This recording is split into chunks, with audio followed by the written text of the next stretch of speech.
Hello friends, welcome to my channel santos kitchen. আশা করছি আপনারা সকলে ভালো আছেন, সুস্থ আছেন। বন্ধুরা আজকে আমি আপনাদের সঙ্গে শেয়ার করব দারুণ মজার রেসিপি, চিকেন রেজালা রেসিপি। দুর্দান্ত স্বাদের এটা রুটি, পরোটা, ভাত, লুচির সঙ্গেও দারুণ লাগে খেতে।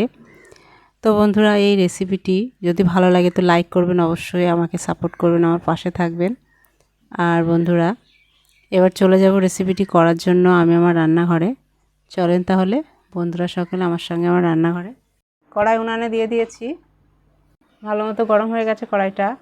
তো দিয়ে দিচ্ছি তেলটা একটু বেশি করেই দেব। তেলটা ভালো করে গরম করে কড়াইয়ে ছড়িয়ে নেব এভাবে। আজকে চিকেন রেজালা করব। রেজালা করার জন্য আমি প্রথমে তেলটা দিয়ে দিয়েছি।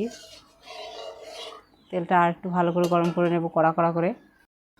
তেলটা ভালো মতো গরম হয়ে গেছে, এবার দিয়ে দিচ্ছি পেঁয়াজ। এরকম বাটির 1 বাটি পেঁয়াজ। পেঁয়াজটা একটু বেশি দিতে হবে।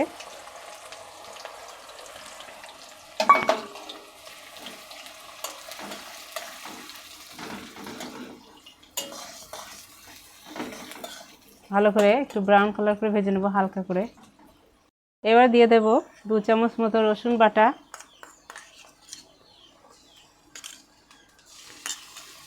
এটা ভালো করে সঙ্গে ফ্রাই করে নেব।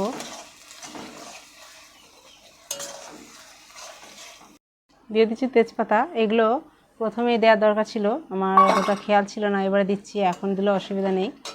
আর দিয়ে দিচ্ছি 3 টুকরো লবঙ্গ, 4 টুকরো এলাচ আর 4 টুকরো দালচিনি। এগুলো সব আমি দিয়ে দিচ্ছি। এগুলো প্রথমেই দেওয়া দরকার ছিল, তো আপনারা প্রথমেই দেবেন। আমার খেয়াল ছিল না, ওর জন্য এখনই দিয়ে দিচ্ছি।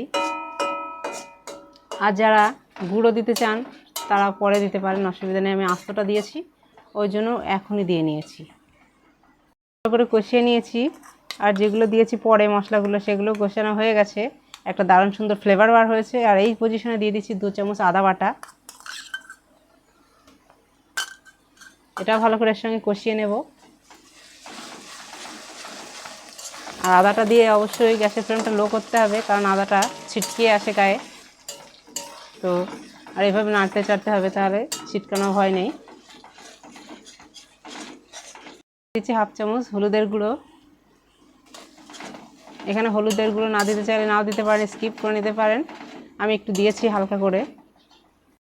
হালকা একটু লঙ্কার গুঁড়ো, কারণ আমরা লঙ্কা খুব একটা পছন্দ করি না, ওর জন্য হালকা দিয়েছি। আর একটু হালকা দিচ্ছি কাশ্মীরি লঙ্কা, এটা কালারের জন্য, সুন্দর একটা কালার আসবে ওর জন্য। আপনারা চাইলে লঙ্কার পরিমাণ বেশি করে দিতে পারেন, মানে যতটা লঙ্কা পছন্দ করেন ততটাই দেবেন, কোনো অসুবিধা নেই। তো এখানে আমার চিকেন আছে 1 কেজি। চিকেনটা ধুয়ে পরিষ্কার করে জল ঝরিয়ে রেখেছি। আর আমি 1 কেজি চিকেনের জন্য যে পরিমাণ মশলা ইউজ করেছি, আপনারা কম হলে কম করে নেবেন, বেশি হলে বেশি করে নেবেন। আর মশলা আরও বেশি খেতে চাইলে আরও বেশি করেও দিতে পারেন, এতে কোনো অসুবিধা নেই। তো এবারে কষানো হয়ে গেছে ভালো করে, আর এই চিকেনগুলি দিয়ে দিচ্ছি এর উপরে। দিয়ে চিকেনগুলি ভালো করে সঙ্গে কষিয়ে নেব, এভাবে নেড়ে চেড়ে মাখিয়ে নেব। আর এটা গ্যাসের ফ্লেমটা অবশ্যই লো করে রাখতে হবে এই সময়।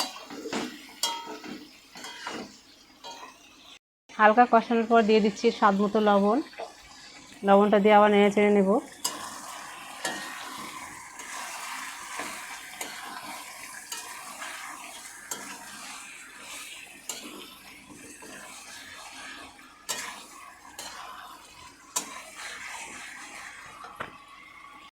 দিয়ে দিচ্ছি 2 চামচ জিরে বাটা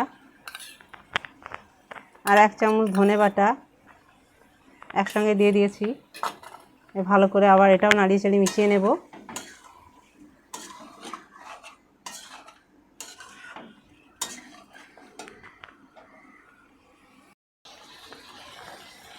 ঢাকা দিয়ে দিচ্ছি, মাঝে মধ্যে একটু নাড়াচাড়া দেব। ঢাকাটা আলগা করে দেখে নিচ্ছি, অনেকটাই জল বার হয়েছে। এই জলে ভালো করে কষিয়ে নেব।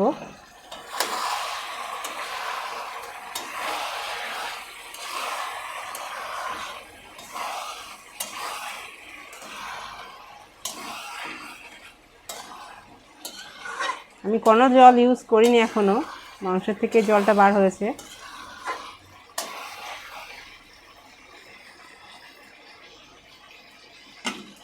আবার ঢাকা দিয়ে দিচ্ছি।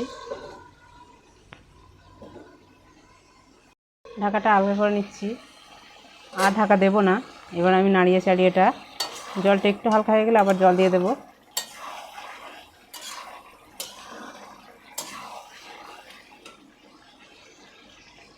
অনেকটাই সুন্দরভাবে কষে গেছে। এই পজিশনে দিয়ে দিচ্ছি জল। ব্যাস, এরকম বাটির এক বাটি দিয়েছি, আর দেবো না।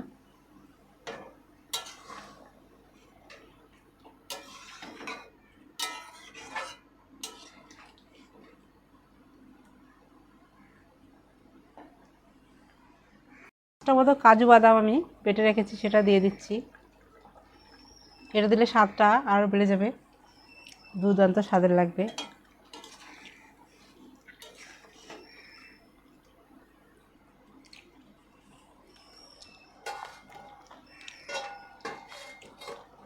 আমি ঢাকা দেব না, এভাবেই হতে দেব, কারণ চিকেন খুব তাড়াতাড়ি হয়ে যায়। ঢাকা দিলে তাড়াতাড়ি সিদ্ধ হয়ে গলে যাবে একদমই। এবারে দিয়ে দিচ্ছি টক দই 100 গ্রাম, আমি ফেটিয়ে রেখেছি ভালো করে।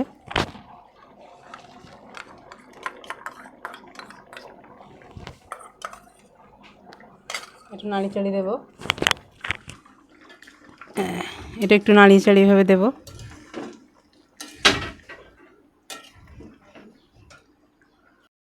অনেকটাই ঝোল কমে এসছে, আর এই পজিশনে দিয়ে দিচ্ছি গরুর দুধ, জাল করে রাখা আছে অনেক আগের থেকেই।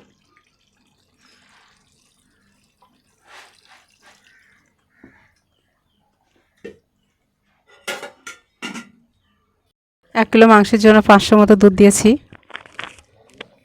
হয়ে গেছে, এটা এবার নামিয়ে নেব। আর আপনারা চাইলে আর একটু কষাও করতে পারেন।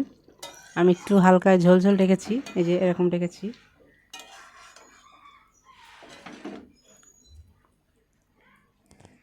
তো এটা পরিবেশনের জন্য একটা পাত্র নিচ্ছি। চিকেন রেজালা রেসিপিটি পরিবেশনের জন্য নিয়ে নিয়েছি একটা পাত্রে। আর আমার এই রেসিপিটি যদি ভালো লাগে তো লাইক দেবেন, আর আমার চ্যানেলটিকে প্রথমে সাবস্ক্রাইব করে নেবেন, আর লাইক শেয়ার কমেন্টস অবশ্যই করবেন বন্ধুরা। তো বন্ধুরা, আজ এই পর্যন্ত, আবার দেখা হবে নতুন কোনো রেসিপি নিয়ে। টাটা।